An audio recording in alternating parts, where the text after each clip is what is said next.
дар фасли зимистон бадани инсон ба витаминҳои зиёд ниёз пайдо мекунад ва мушаххас аст ки дар ин мавсим арзиши сабзавоту меваҳо дар бозору марказҳои савдо гарон шуда, ҳатто қисме аз онҳо ноёфт мешаванд.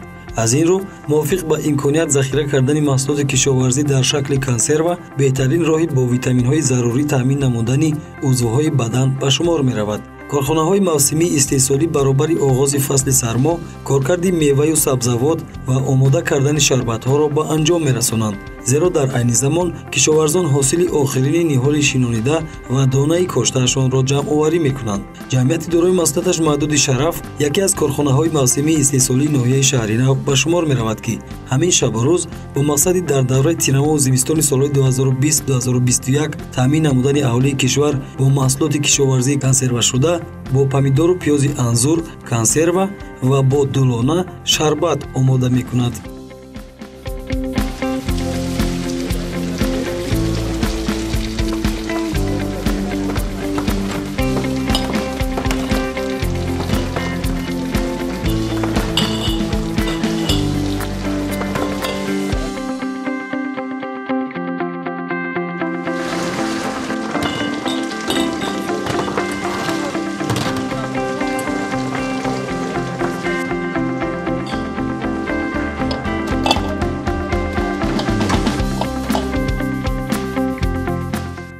ҷараёни истеҳсолӣ дар ҷамъияти дорои маҳсулоташ маҳдуди Шараф бо ворид кардани маҳсулоти лозимии мавсимии кишоварзӣ аз шаҳру ноҳияҳои ҷумҳурӣ, шустану тоза кардани он аз гарду чангу хок ва шустани банкаҳо шурӯъ мешавад.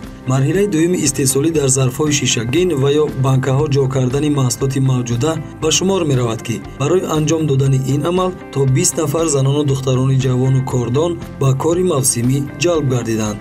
ҷамъияти дорои маҳсулоташ маҳдуди Шараф истеҳсол ва захираи маҳсулоти кишоварзии консервашударо аз фасли баҳор оғоз намуд.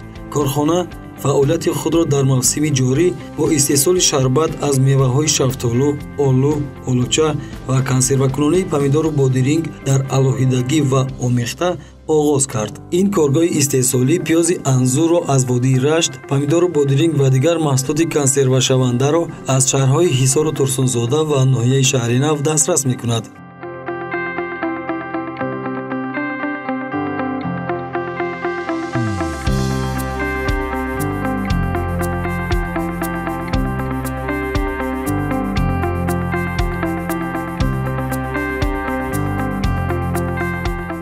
دو 2019 سال با 70,000 قوطی شرطی برواره.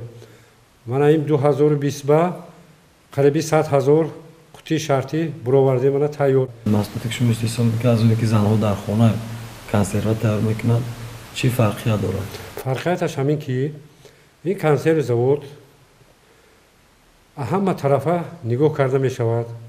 وقتی شستنش، وقتی زلیو کردنش، وقتی ستیلیزاسیا این محصولاتی ما همینش نقص کی ستریل نمیشه، ستیلیزاسیا میشه. بی‌ضرر گردانیده میشه. خونه با که میکنن وای ستریل نمیشه. کفالاتش کمتر است.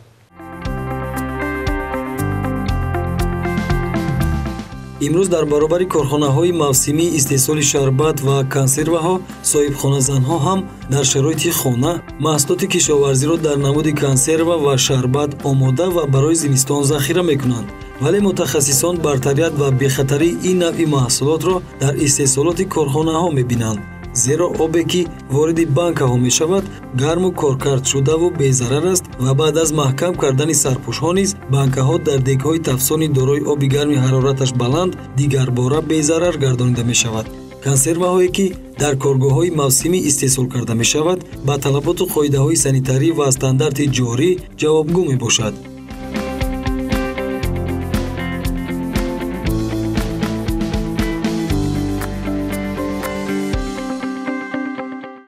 У нас день не нормирован. Вот продукция пришла, мы должны ее всю сделать, обеспечить. кори мо нақшаи муайян надорад. маҳсулот ки ворид шуд, онро коркард мекунем, безарар мегардонем ва ба банкаҳо мегузорем. маҳсулоти мо аз рӯи вақту соати лозимӣ бо риояи муқаррароту қоидаҳои санитарӣ омода мешавад, ки ба тамоми стандартҳои истеҳсоли маҳсулоти хӯрока ҷавобгӯ аст.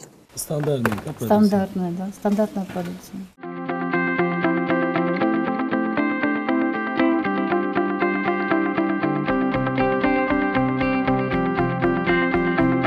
дар баробари омода кардани миқдори зарурии зарфҳои шишагин бо маҳсулоти кишоварзӣ оби истифодашаванда дар истеҳсоли маҳсулоти консерва дар дегхона то ҳарорати лозимӣ гарм карда мешавад. баъди рехтани оби гарму коркардшуда ба дохили зарф хатти истеҳсолӣ ба таври худкор сарпӯши банкаҳоро маҳкам мекунад.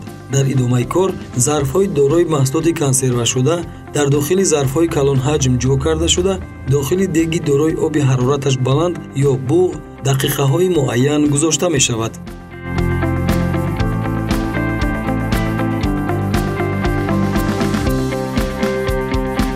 интихоб ва коркарди дурусти маҳсулоти тоза ба тарви зарурӣ шустани асбобу зарфҳои корӣ имконият медиҳад то маҳсулоти омода намуда ба саломатии инсон зиёновар набошад. дар ҳоли ҳозир ҷамъияти дорои маҳсулоташ маҳдуди шарафи ноҳияи шаҳри нав бо истифода аз сабзавоту меваҷоти гуногун 25 навъи шарбату афшура ва нушобаву консерваҳо истеҳсол мекунад. ҷамъияти мазкур соли 2001 таҷҳизоти муосири истеҳсоли Италияро насб кард. барои фаъол кардани ин хатти истеҳсолии замонавӣ маҳсулоти зиёд лозим аст ки дар вақти мавҷуд будани маҳсулоти кишоварзии лозимӣ ин таҷҳизот мавриди истифода қарор мегирад.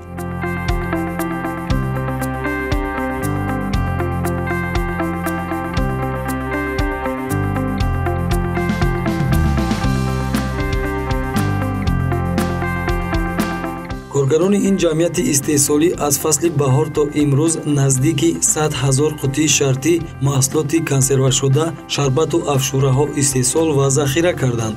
роҳбарияти ҷамъияти дорои маҳсулоташ маҳдуди шараф мегӯянд маҳсулоти истеҳсолии онҳо ба тамоми қаламрави кишвар аз ҷумла ба шаҳри душанбе дастрас карда мешавад.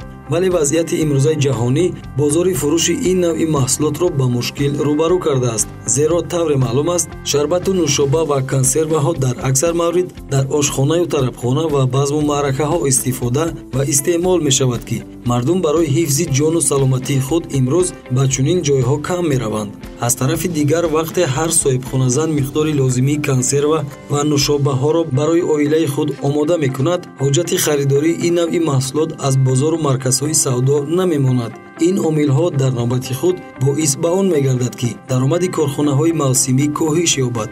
ҷамъияти дорои маҳсулоташ маҳдуди шараф маҳсулоти истеҳсолии худро ба хориҷи кишвар охирин маротиба соли 2012 содирот карда буд. масъулини ин корхона мегӯянд дар гузашта 27 миллион қутии шартӣ консерва истеҳсол мекарданд ва агар талабот ба миён ояд имрӯз ҳам метавонанд бо ҳаҷму миқдори пешин шарбату афшура омода кунанд.